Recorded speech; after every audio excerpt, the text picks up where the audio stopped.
Good morning, St. Mark's. My name is Maren Frey, and so when Father John and Father Peter first emailed me to deliver the sermon today, I was honored, but to be honest, I had no idea what I was going to talk about. I've spent a lot of time here listening to sermons, but lightning did not want to strike. So I did know that I wanted to acknowledge how much the community here at St. Mark's has meant to me over the past few years. St. Mark's has been a home away from home for me ever since my family joined the parish when I was in 3rd grade.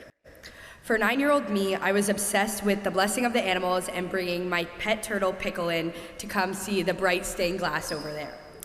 However, as I got more involved with the community, so some of you may remember me as the acolyte who always wore her sneakers under my robe, or the angel on high during one of the Christmas pageants where I stood like this for a good hour and a half. St. Mark's has shown me what kindness, love, and joy can be. So I thought I'd talk about that. So one of my earliest memories is being taught the Golden Rule in my kindergarten library class. For some reason, I saw the rule as something affiliated with Charlie and the Chocolate Factory and winning a golden ticket to go visit Willy Wonka. And well, now I know that the Golden Rule is actually treating others the way you want to be treated. I fully began to understand the meaning of this while in my Sunday school classes here, when learning about the concept of love thy neighbor. So I took some time to see what love thy neighbor actually means. And I saw that the full verse reads that thou shalt love thy neighbor as thyself in the Gospel of Matthew. It was here in the parish that I have seen the endless demonstrations of everyone loving thy neighbor, from coming together to put on the Mayfair. I still remember the excitement I would feel every April leading up to riding the monkey cages hundreds and hundreds of times, to the simple hellos exchanged each Sunday morning. However, it is the part of the verse that commands us to love ourselves that we often forget.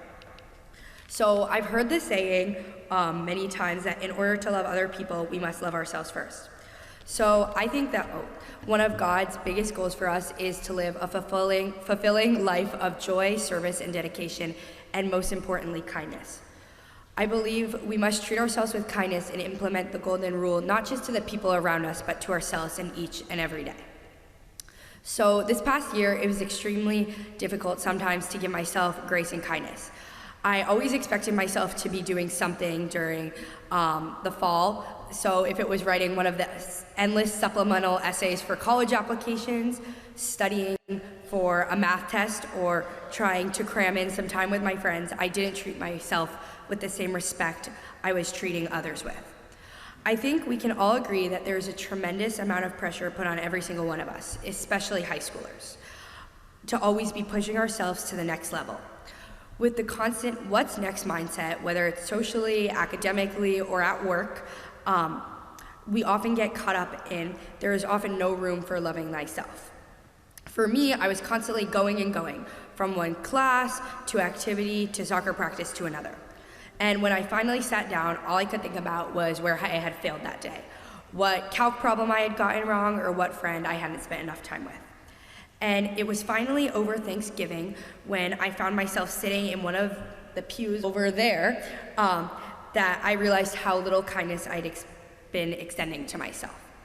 I had not been treating myself with the Golden Rule at all. So sitting, I think it was like in the 4th row, I realized that I had not been living in the way that God would have wanted me to. Yes, I was dedicated to everything I was doing, but almost a little too dedicated, I'd say. There was no kindness in my life for when it came to my self-talk. So I set out my mission for the rest of my senior year to be that I would extend grace to myself. I changed my mindset from what can I do next to what can I do to make myself happy. And while I often still will get a little upset if I don't get the grade I want, it is the realization that I had during that Sunday, November 8 a.m. service that has allowed me to live a more connected life, not just to myself and others around me, but to God as well. Through loving others and those around us, I think we can all seek a more joyful life. And while nobody is perfect, I think it is the kindness we bestow on ourselves and others that bonds us as a community. Through coming to church services here at St. Mark's as often as possible, I am constantly in awe of the wonderful community we have here. I have loved every second I've spent here, from in the big bean bags in the youth group basement to here in the church. It is the smiles on everyone's faces and the welcoming spirit I have encountered here that has inspired me to try and deepen my relationship with God. As it is He that unites us, it is the community here that keeps us together. I am eternally grateful for the kindness that this parish in St. Mark's has bestowed upon me. Thank you.